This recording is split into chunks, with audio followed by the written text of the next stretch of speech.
Hello, everyone. My name is Dr. Angie Sadeghi. Welcome to the PIH show, where we bring on guests and talk about their stories and hopefully answer some questions that you may all have. I'm going to let my co-hosts introduce themselves and then finally our wonderful guests. Carolina?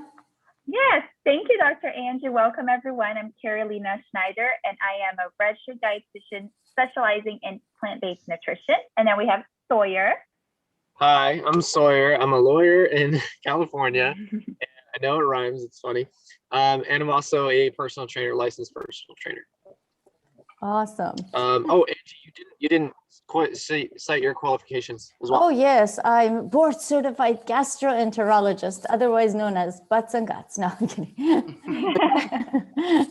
I'm a board certified gastroenterologist here in Newport Beach, and I'm here to serve. If you have any GI problems, mouth to anus. All right. Hello, Joanne. Welcome to the show. Thank you very much. Thank you so much for joining us with your beautiful accent. Introduce yourself, would you? My name is Joanne Cantwell. I'm 52. I'm a single mother. I live in the west coast of Ireland. And I have been, myself and my daughter have been vegan for or plant-based for maybe 5 years. And then vegetarian before that for a little bit, but vegan for 5 years. So what's prettier, Ireland or Scotland? Ireland, of course. Of course. This is our unbiased response. I've always wanted to visit there. So if I come on, you might hear a knock on your door. I'm here. Anytime, you're welcome. Joanne will take you to all the vegan restaurants. There's very few where we live, because I'm more really rural where I am. So if you go to any of the bigger cities, it's catching up a lot. But where I am, it's quite, there's not as much. Joanne, I will cook for you, Dr. Angie. I know, right? Joanne, I was just recently in Prague, and I went on Happy Cow and I looked at, all these, I wanted to see if there are vegan restaurants, and 100 of them popped up. I was so shocked. I was following you. Oh yeah, and Vienna too, even Slovakia. I mean, it's just catching on, like you said. Yeah, and so it's amazing. Hopefully even in your area, they'll have a bunch of vegan restaurants, Hopefully. But we are so happy that you're joining us from all the way over there in Ireland. How wonderful it is to have you on the show. This is what I love about social media and the internet. It has made our community much smaller. It's like you can talk to people from Europe, Africa, Asia, and it's just like we all have this wonderful community who are, conscious about the world. We're living a conscious life. We worry about the environment. We love the animals, and we worry about people's health. So it's like we're all participating in this plant-based living, and it seems like we're all in our way or doing something to help others. So and thank you for joining us. I really appreciate it. Thank you. I would love to hear a little bit more about your questions, Joanne. Do you have any specific questions for us today? Yeah, well, really, my question to Dr. Sadeghi was that I suppose I'm in a particular age of a woman, so there's a lot going on around this time. So for the last few years, I had been putting on weight just kind of really gradually. And I just thought it was my age, or also I went back to graduate school. So I did a master's and did my PhD. So I just thought it was busy and a bit of stress, and the weight was just going on really gradually. So from April this year, I've lost about 11 kilos, but it's not coming off around the middle. And there's heart disease, and my dad had a stroke a few years ago. There's a lot of heart disease in my family. So that's the area I'm really concerned about. So, this is a really good question, because I get this question all the time. So you have people, oh yes, this post-menopausal weight gain is really common, and almost every single person will tell you that it accumulates mostly in the midsection. Do you guys, Sawyer and Carolina, do you guys hear the same thing? Yeah. So let me ask you some personal questions. So first of all, congratulations on losing 11 kilos. That is tremendous. And how did you do that? I just stopped eating junk. Yeah. Really, my daughter signed up with a trainer for a month's trial thing, and she was really busy with college, so I decided to do the food with her because there's only the two of us. So I just thought I'd help her out and do the food, and I just gave up the crisps and the chocolate and the biscuits and the stuff like that, and I just wanted to lose weight really, really gradually, just to be able to keep it sustainable. And Yes. I'm at a stage now where I don't even crave anything anymore, so it's great. So long did it just take all the you boring things, gave everything up. I love it. How long did it take you to lose the 11 kilos? So from Easter Monday, so we had all our Easter eggs, and then Easter Monday we just kind of started, and it's just been like, I didn't want to lose a lot. I just wanted it to come off like really, in a sustainable way. Yes. So I suppose Yeah. that's 8 Yeah. And just for months. perspective, guys, so that's roughly 24 pounds. Yes, Yeah, exactly. yeah. So that was my next question. How much did you weigh before the weight loss? I think 94.5 kilos. Okay. So Joanne, always remember that when you so losing the first 10% of your body weight, which is about 9 kilos, is extreme. It's much easier than after that. So everyone finds it extremely, well, it's not extremely simple. Most people find it a lot easier to lose the first 10%. Yeah. After that, weight loss precipitously drops. Okay. If you were to find time versus kilos lost, it goes like, weight loss, and then it completely plateaus. There are different reasons for that. And this is, by the way, science. I mean, I'm not just making this up. Why is that? Well, let me use an example of someone who's 200 pounds, for example. Okay. I'm just using a random example. 200 is easier to think about.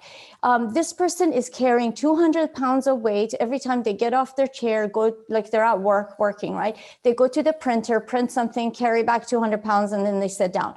They go home and they go for a 20-minute walk. They're moving 200 pounds of weight on a walk and then come back.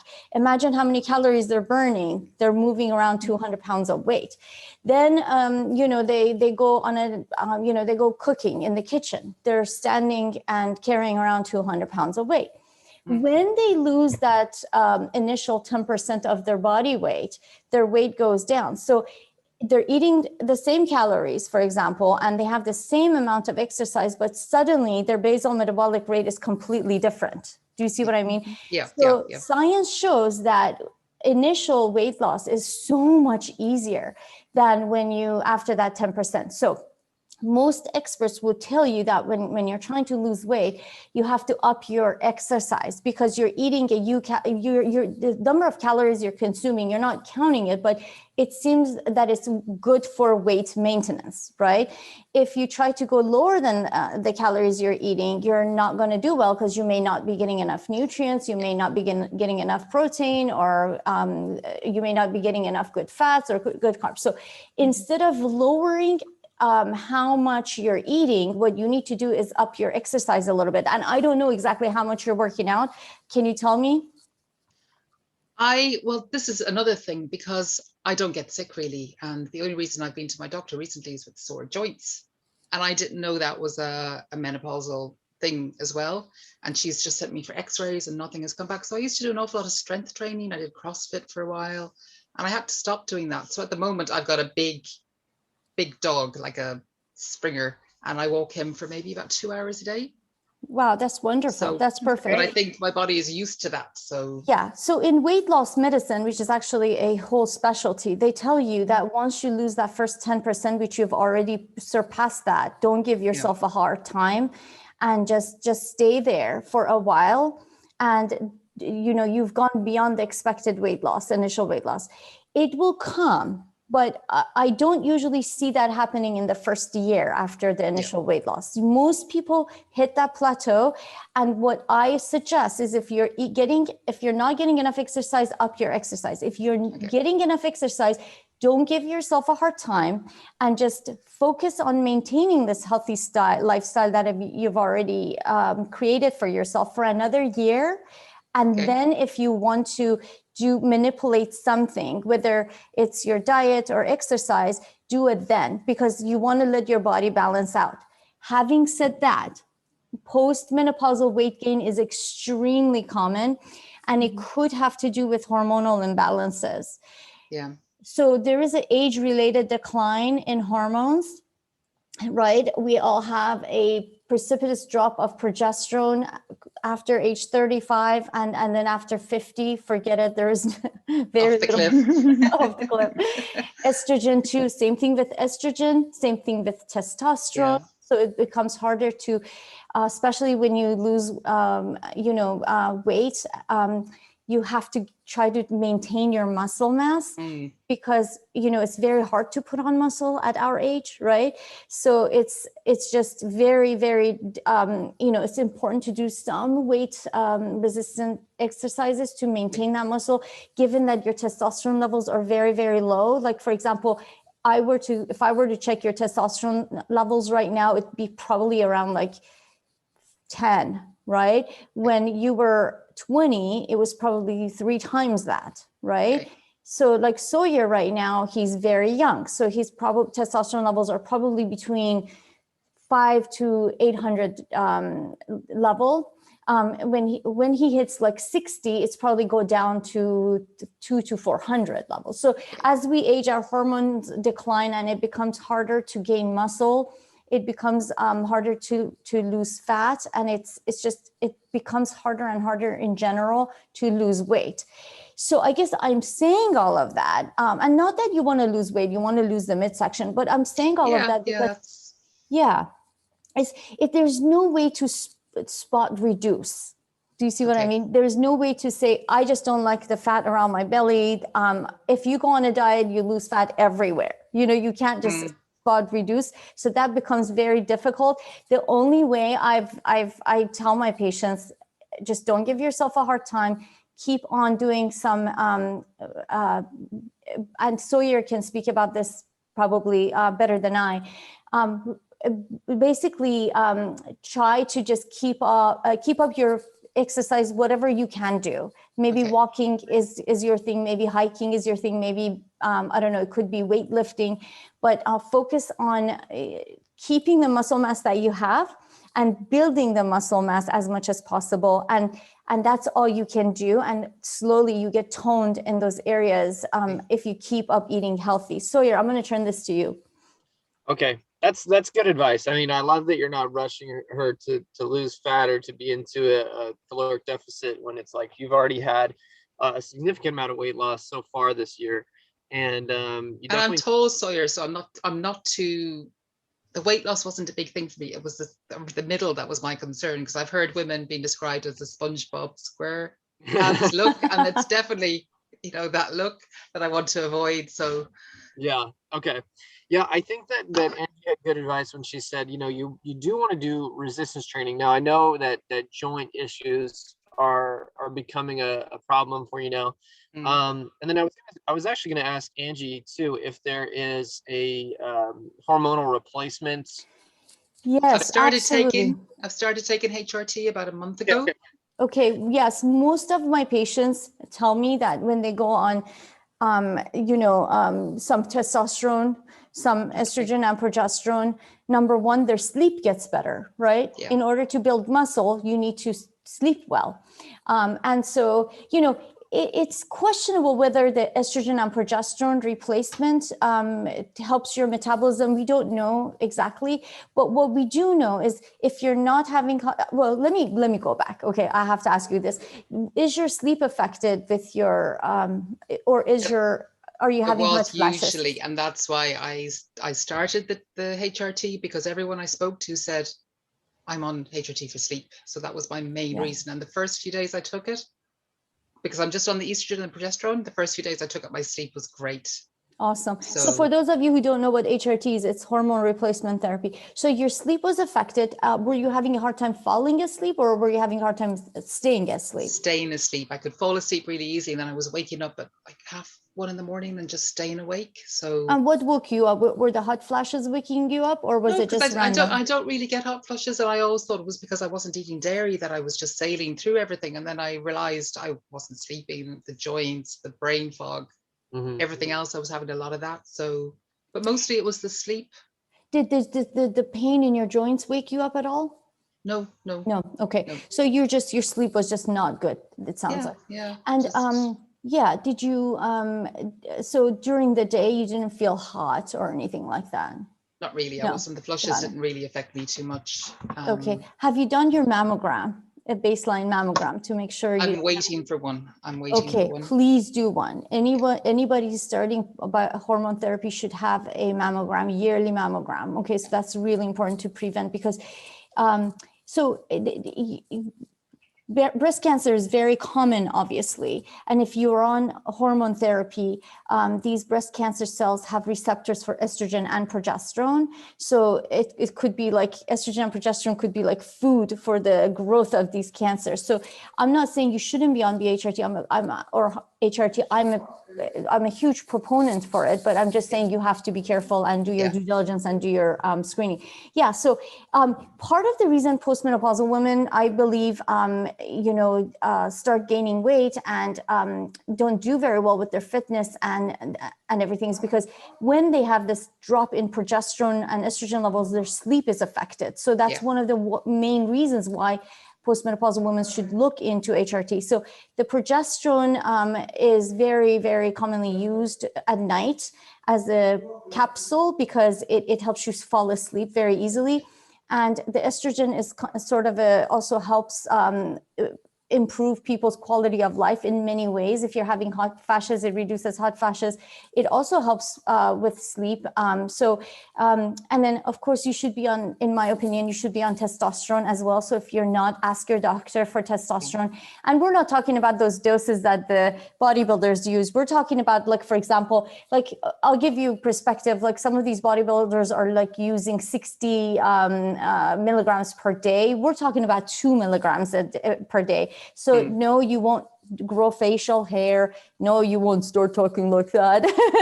And it's like it's basically just important for maintaining good muscle mass and even pelvic health. Okay.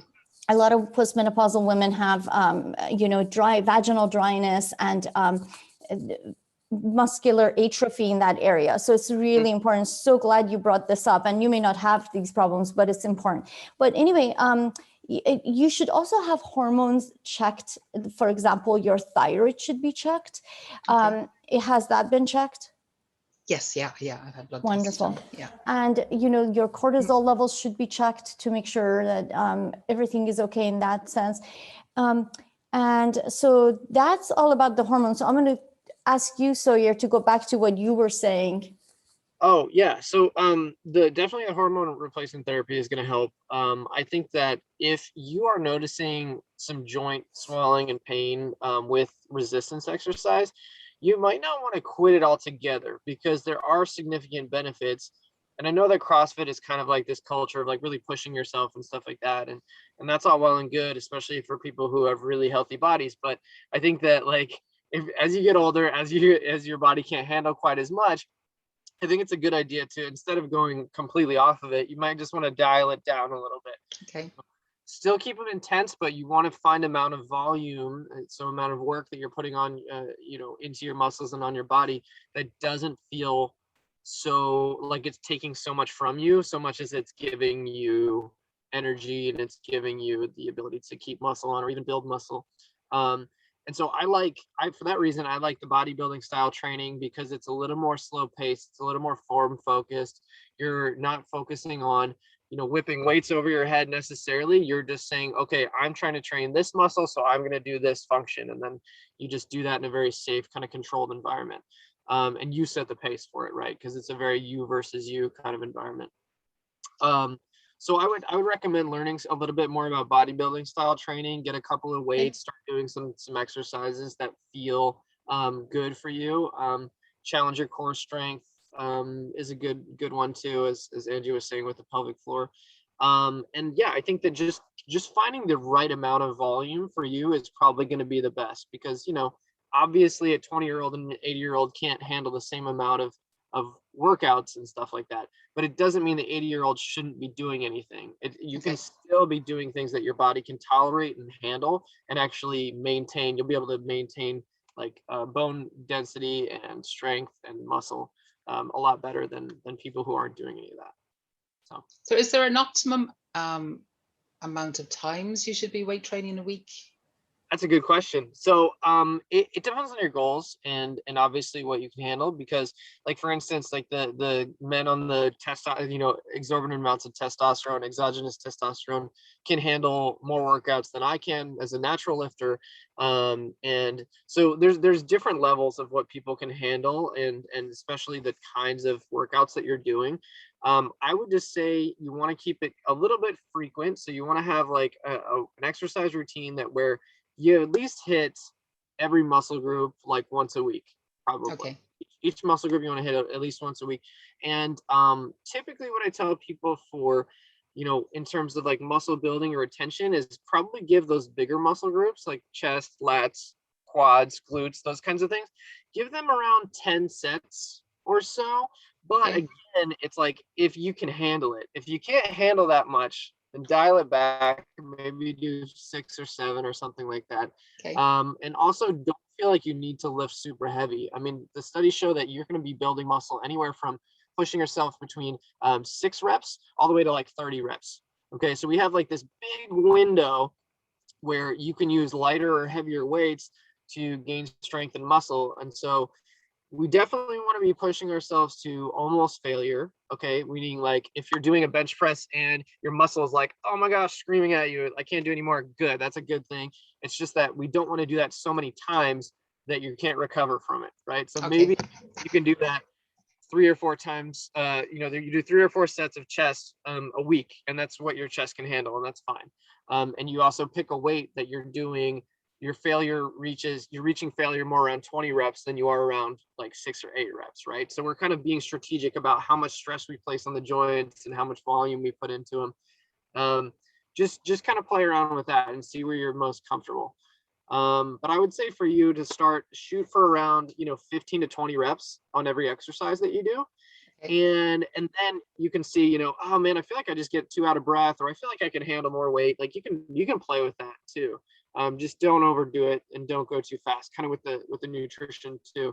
And I think, Carolina, you can talk more about the nutrition aspects of gradual weight loss and making sure that happens in a healthy way. Absolutely. Thank you. This is Thank you. So educational. I always learn so much from Sawyer when it comes to fitness, and from Dr. Angie on everything else medicine related.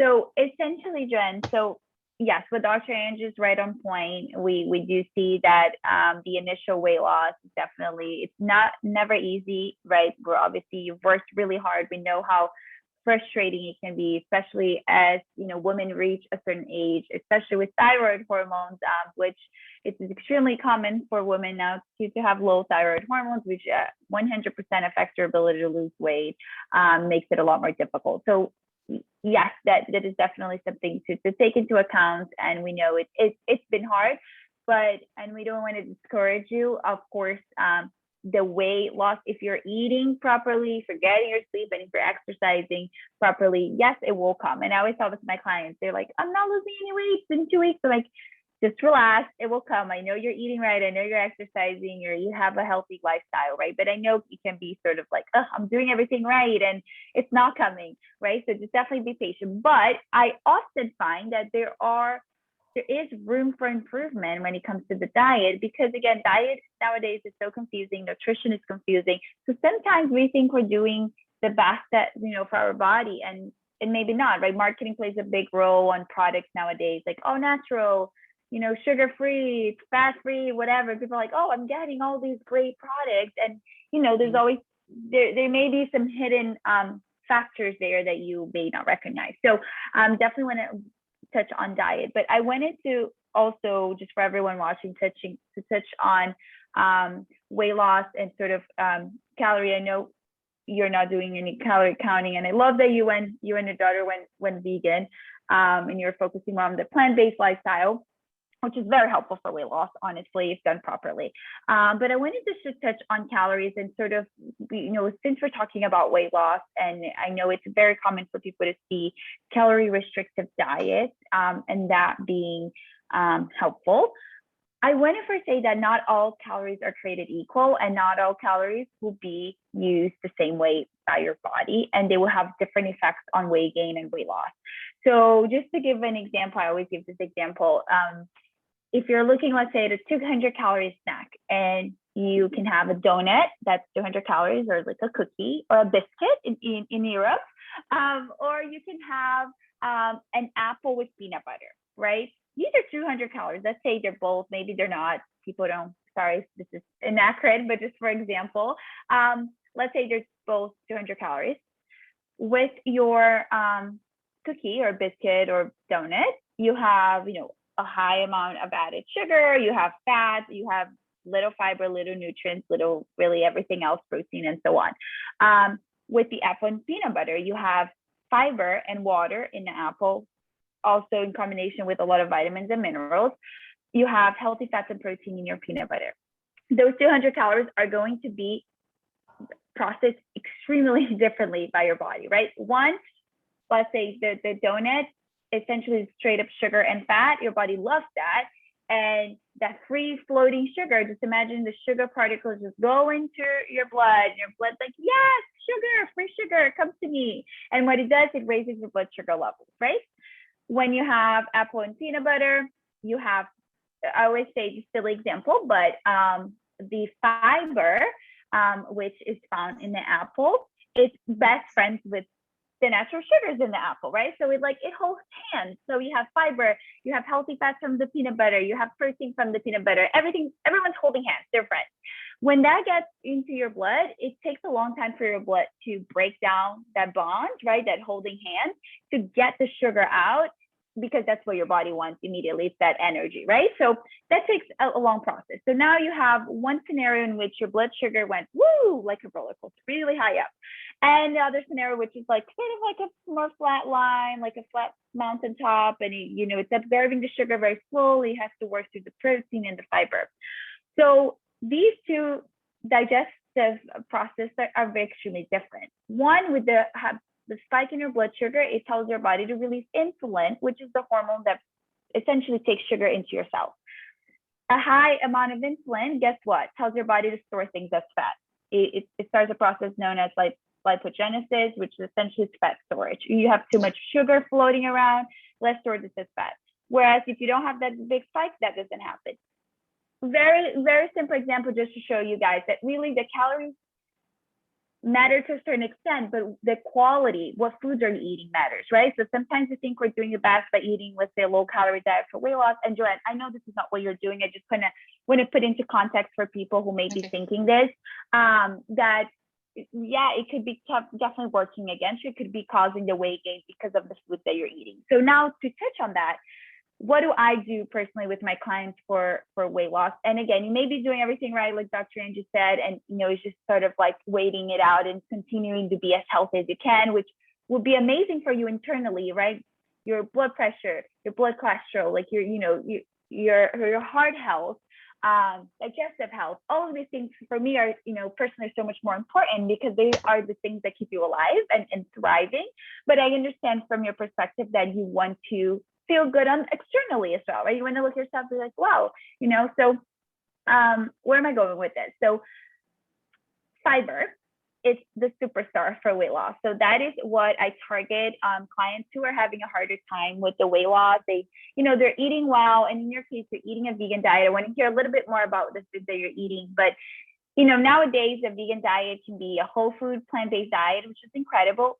And it can also be burgers and mac and cheese, right? At least I know here, I don't know in Europe, this is all over as well, but here in the US, you can be eating, the plant alternative burgers, which is really high in sodium and saturated fat. You could be eating cookies, you could be eating chips. Is it vegan? Yes. Is it healthy? Probably not, right? So there is a difference on the foods that you eat, even when you're vegan. So to touch on fiber really quickly, and I'll just touch, the foods that are best sources, but the way fiber helps with weight loss tremendously, and this is, one of the reasons why a whole food plant-based diet is so helpful for weight loss. So fiber, as you may know, it keeps us full, right? Like fiber and protein and healthy fats, it delays gastric emptying, right? So the time of digestion, going to the bathroom, so it keeps us full for longer. And then fiber also, with that, it aids digestion, so which is great. We want to be regular, right? All of this takes it into count when you're looking at a healthy weight. But fiber is also able to, and we see this in a lot of high cholesterol patients that start eating a high fiber diet and are able to lower their cholesterol, maybe not entirely, but a really good amount with diet. The fiber can, just to put it to very simple terms, it can grab cholesterol and take it with it away, right? And essentially it serves to kind of clear up cholesterol and excess fat. Obviously it's not that literal, but just for educational purposes, that's what it does. It can definitely help kind of excrete bile and cholesterol and what produces cholesterol in your body. So it decreases the stimulation for more cholesterol in your body. With that said, what foods have fiber? Fruits, vegetables, whole grains, legumes, which are beans, chickpeas, lentils, nuts, and seeds. And that is it, right? So if your diet is predominantly those foods, girl, you are on the right track. You're doing the right things. You want those to be a majority, a high percentage of your diet. But what happens with plant-based foods? Yes, they're the only sources of fiber, right? Fiber is only found in plants, guys. Fiber is not found anywhere else. But plant-based foods, if you think about fruits, vegetables, legumes, they tend to be naturally lower in calories than if you're looking like a piece of steak, right? So that combination of naturally lower in calories and naturally very high in fiber is the recipe for success for weight loss. So the foods you're eating do matter for that reason, because of my little explanation with the apple, because it will be processed different. So high fiber diet is extremely important for weight loss, but also for your overall health, right? It goes beyond weight loss. It's just in long-term health. So now with that said, do you feel like you're eating foods that maybe don't fall within that category, that maybe are more processed or more refined? So think about like white flour products, right? Refined flour. They're a grain, but they're very poor in fiber. So no, Joanne, I think I'm doing okay. I was going to ask you, can you give us a little bit of a daily routine as to what you're eating? It varies. It Okay. just varies. My daughter, I'm empty nesting at the moment. She's moved out for college, so I've been eating a lot healthier since she's gone. So it just varies. Make a lot of dal and curries and a lot of salads. My big question is about protein, like how much protein to have. Yeah. I got Should you be having protein with every meal? Like, how do you know? I'm trying to have a lot of beans and salads and stuff like that, but I just don't know if I'm having enough protein. Mm-hmm.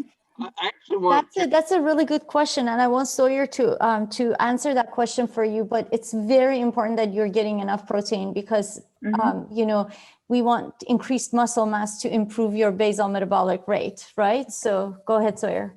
Yeah, well, I will say that sarcopenia or losing muscle as you get older can be a concern, and so you might want to elevate. I mean, older people tend to want to elevate their protein intake, but I actually want, from this perspective, with a specific emphasis on healthy weight loss and healthy weight maintenance, I actually would rather Carolina talk a little bit more about the science. Yeah, absolutely. Sure, that's such a good point. And I know people tend to try to find how much protein do I need kind of across the board, but it is different for everyone in different ages, right? So yes, as we age, we tend to, we start losing muscle very, very young, actually, that we don't really realize we're still exercising. But as we get older, yes, we definitely sarcopenia, which is essentially muscle loss.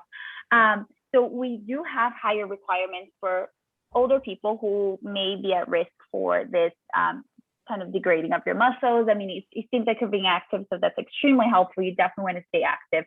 But I'm just going to give you I'm going to stay away from numbers for a second, but of course we can give exact amounts. But here is my approach that I find is successful, unless someone has a sort of a more specific case. That's when we do a little bit differently. But I will say, basically, when you're looking at your plate, let's say for lunch and dinner, and this is kind of just a guideline, don't take it too much to heart, but if you're looking at your plate, this is sort of what it should look like. You should have half of your plate vegetables all the way, all colors, all types, cooked, raw, whatever you like. The more variety, the better. The more colors, the better. The other half of your plate, your protein should take about a fourth of your plate, and we'll talk about the best versus the plant-based proteins, but a fourth of your plate. And then your starch would be a fourth of your plate. Your starch, it could be a starchy vegetable, such as mostly the root vegetables, potatoes of all kinds, squash, pumpkin, or you can do a grain like brown rice, quinoa, farro, if you ever understand, you like a whole wheat bread, whole wheat pasta, and so on. That's sort of just to give you an overall look of your plate. Of course, this doesn't always look this way, right? And I'm very type of a realistic dietitian, and I know sometimes if people have a wrap, right, it doesn't look like a plate, but you can still break that apart and make sure you're meeting all of those food groups. That's the first step, right? So let's say you're eating a wrap. You have your whole wheat wrap is your grain. You need a source of protein, right? So let's say you have hummus and or some chickpeas, or you have some tofu or types of soybeans, and then you have lettuce, tomato, avocado, cucumbers. You have all those components, right? So it doesn't have to be perfectly in a plate, but just to give you an idea. The protein, I personally like when people, especially on a plant-based diet, focus on getting a source of protein with every meal or snack. But of course, we can talk about the exact numbers, but I think this is a good way to ensure you're getting enough. But essentially, if you're looking at a healthy individual, of course, everyone's different, guys, but a healthy individual who's just doing a normal workout on a weekly basis, you're looking at 0.8, and I'll email you later with all these numbers, 0.8 grams to about, since they're a little, on the older side, we're looking at to 1.0 grams of protein per kilogram. So it's right in kilograms, so you don't have to convert. So that gives you sort of an idea of amount. This is not an exact science. Everyone's different, right? We can't say one formula that fits everyone, but it gives you a range. Like if I'm looking at, let's say, depending on your weight, about 40 to 55 grams, right? You're in a safe range. In your case, yes, we're looking for higher protein intake because of age and muscle loss and so on, and also to support your workout if you do. So let's make it exact for you, sort of exact. There's no such thing as exact. John, how many kilograms did you say you are? 83. 83. So Carolina, so about 80 grams of protein would be plenty. Would you agree with that? Yeah, so from 65 to 80. So let me ask you this. That plate you're talking about, like, 1/4 of it is some sort of protein, which you're going to talk about. How many grams is in each plate? If you're imagining a plate, 1/4 of it is protein. How many grams is in that plate? Well, it would depend on their total, right? So if she needs about, let's say 70, just in between, divided by 3 meals, that's roughly 20 grams, but we have snacks, right? We have some other add-ons. No, so what I'm trying to say, that plate that you're talking about, and you said 1/4 of it should be protein, right? Let's just say she's putting tofu on there, okay? Oh, okay. So how many grams of protein comes out in that 1/4 of the plate if she's using tofu? So if she's using tofu, also there's different types, but between 15 to 30 grams you can get in a serving of tofu. So if she's getting 15 to 30 grams, then how many, so she would have to eat about 3 of those meals to make sure that she's getting enough protein, basically. Yes. So, but some people do it in snacks too. So, I mean, but it just gives you an idea. That plate you're eating, 1/4 of it is protein. That's giving you about 15 to 30 grams. Because I think I'm not having anywhere near that. So that's good to know. Okay. See, that's important. Yeah. Yes, exactly. And this happens, I mean, protein is everywhere. But sometimes when people start eating a plant-based diet, they're not always aware of the best sources, right? So I like to always mention or how much to eat exactly, which we can definitely go into detail. But essentially, so when we're talking about plant protein sources, soybeans and legumes, probably the top sources. Soybeans could be things like edamame or other types of soybean products. Tofu is my personal favorite for all the other benefits that it has. It's a great source of calcium, great source of iron. So that's just me personally. I think it's a very reliable source. So what I was saying with the 15 to 30, I mean, honestly, I have a million types of tofu in my fridge.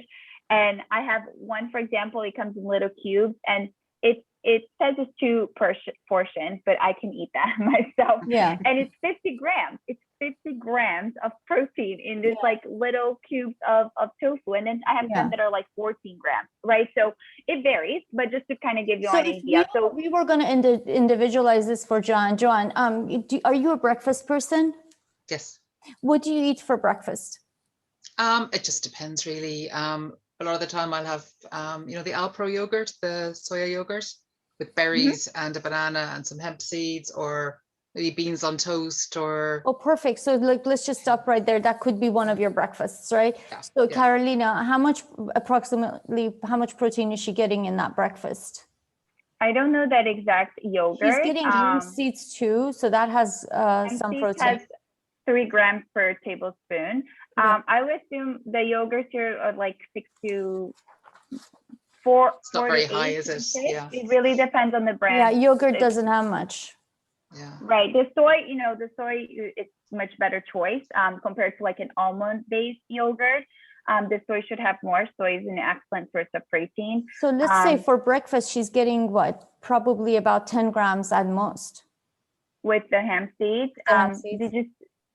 So it depends on how much, right? So a serving hemp seeds actually 3 tablespoons, which is 9 grams of protein. Okay, so let's just be on the safe side that you're getting that the yogurt and the hemp seed is probably giving you 10 grams of protein in the morning. Are you snacking after breakfast usually, or Not you really, skip? no. Okay, what do you eat for lunch?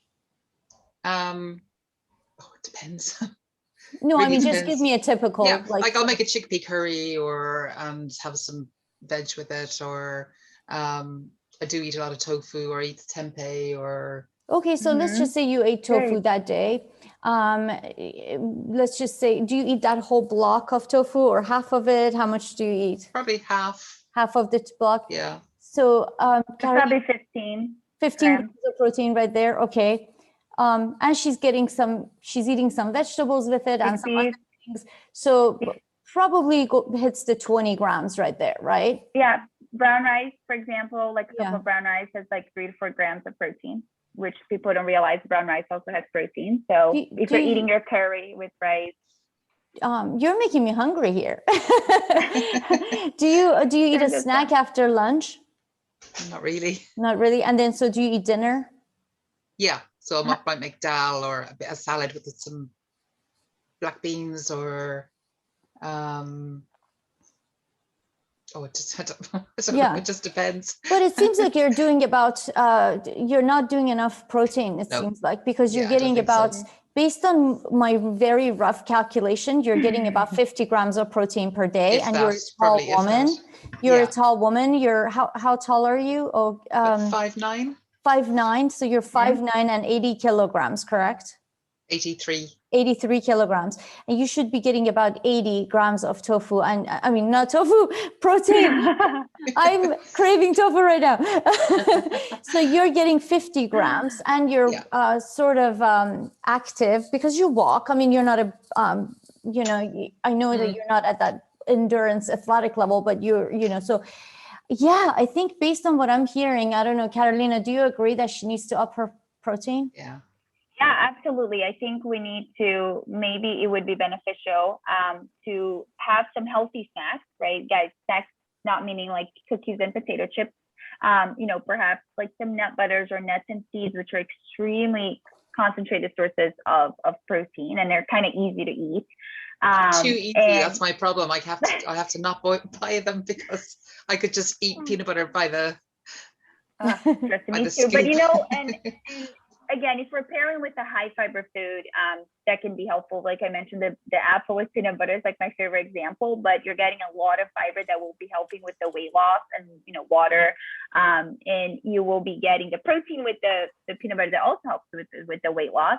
And yes, it's a more calorie dense, but you really need that protein, right? And if that's a healthy meal that's not going to raise your blood sugar levels dramatically, that's a good thing that we're looking for. So implementing some higher proteins. So like I said, guys, legumes such as beans, chickpeas, lentils, green peas, nuts and seeds, really all nuts and seeds, flax seeds, chia seeds are really high in protein. Hemp seeds are great sources as well.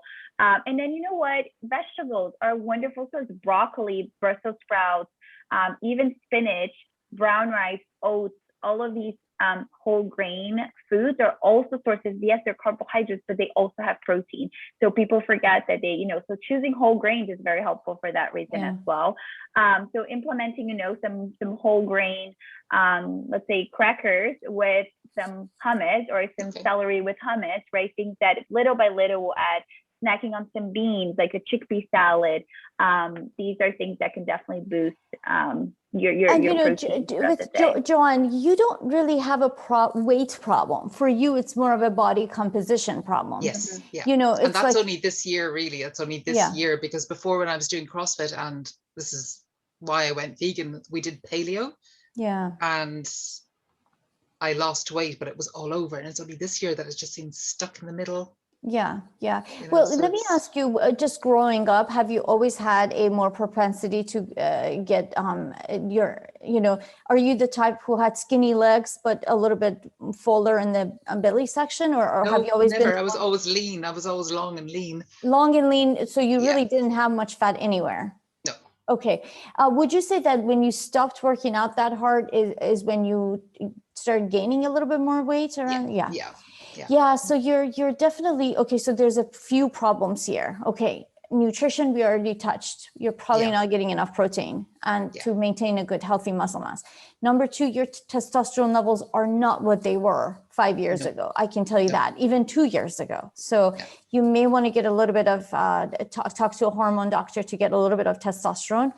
Number three, you were doing a lot of muscle building exercises, and now you're just walking. Nothing against walking, but it's not the same.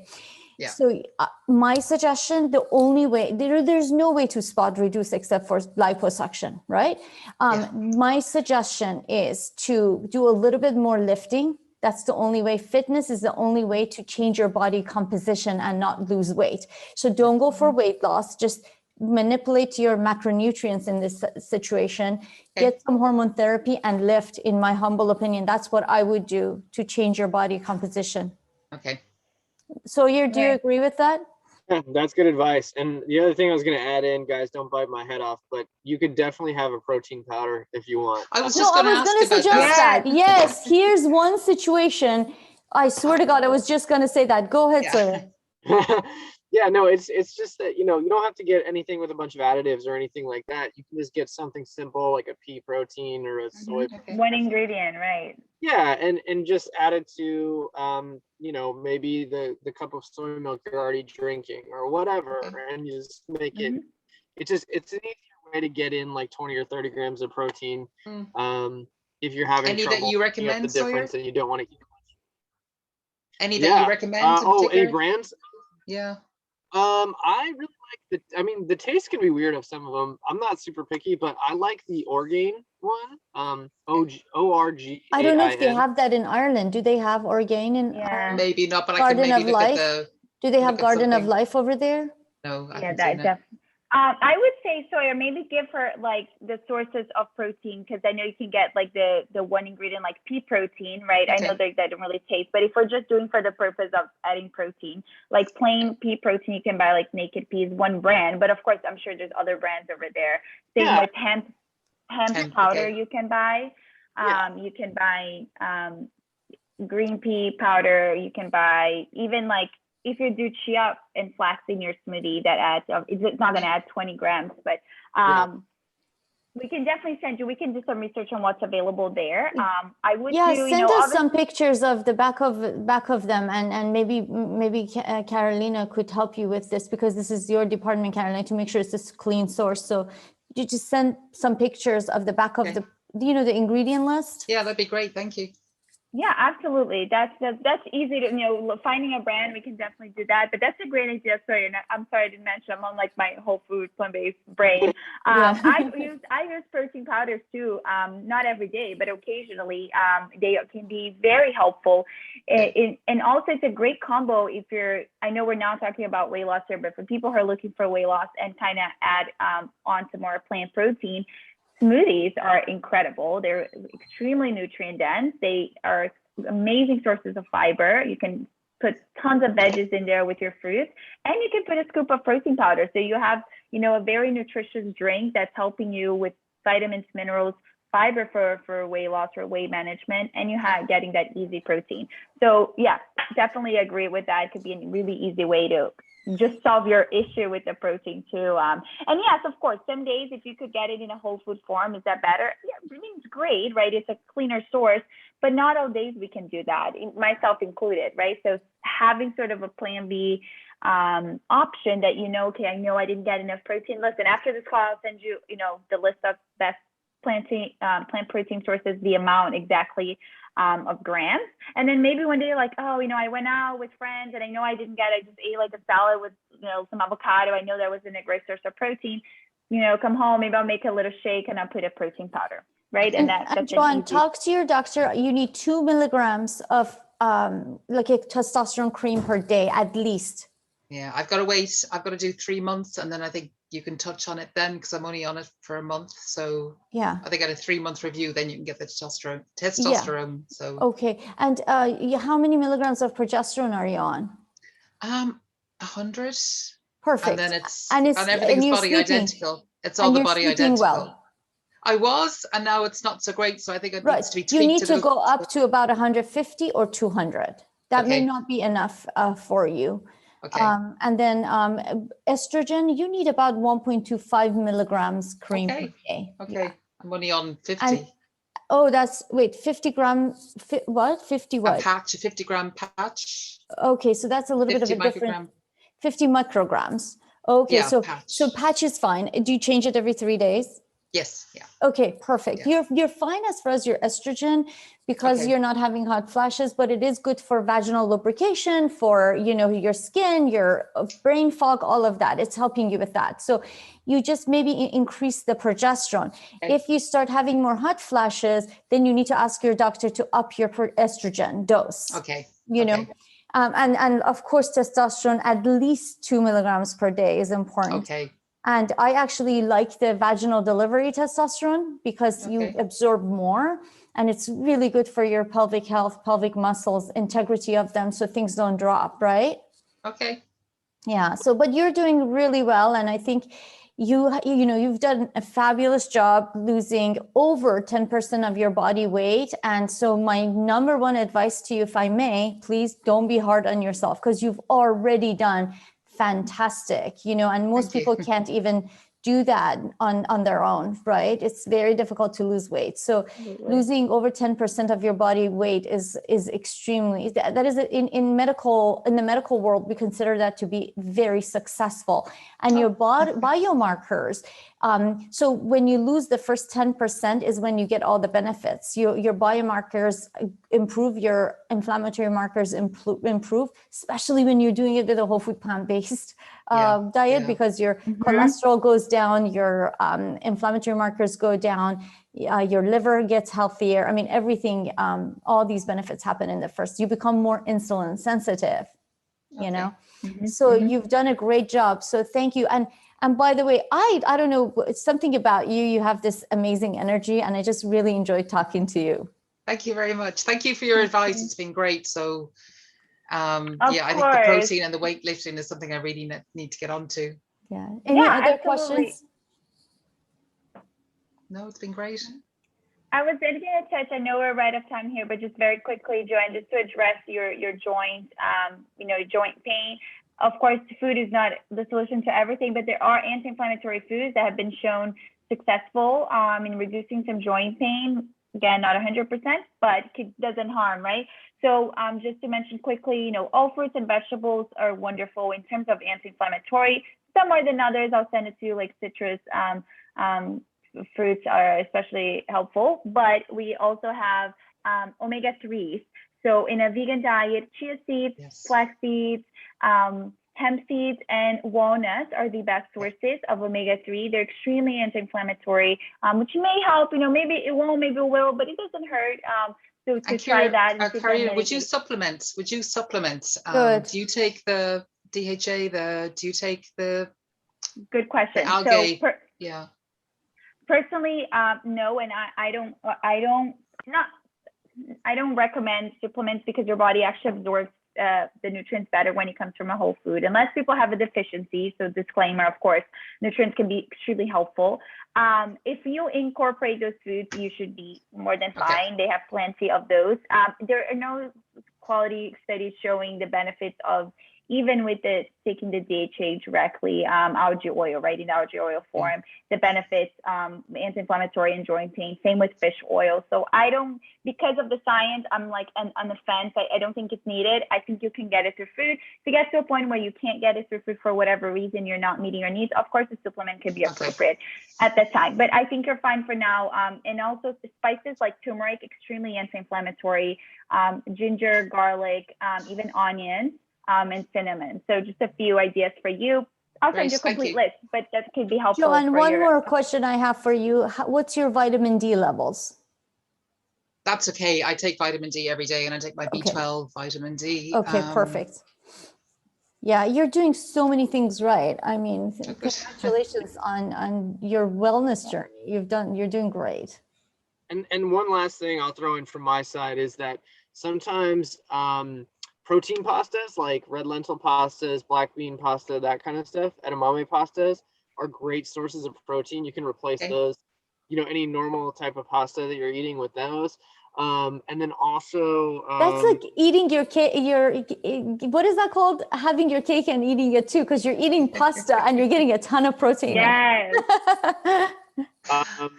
And then I forget what else I was going to say about that, but yeah, there's definitely some sneaky ways you can. Oh, I remember. I was going to say I often add protein to my oatmeal in the morning, so there's like easy ways to kind of sneak in extra sources of protein so that you don't really notice it. It's not really that convenient. You're not feeling like you're eating a bunch of extra calories or food.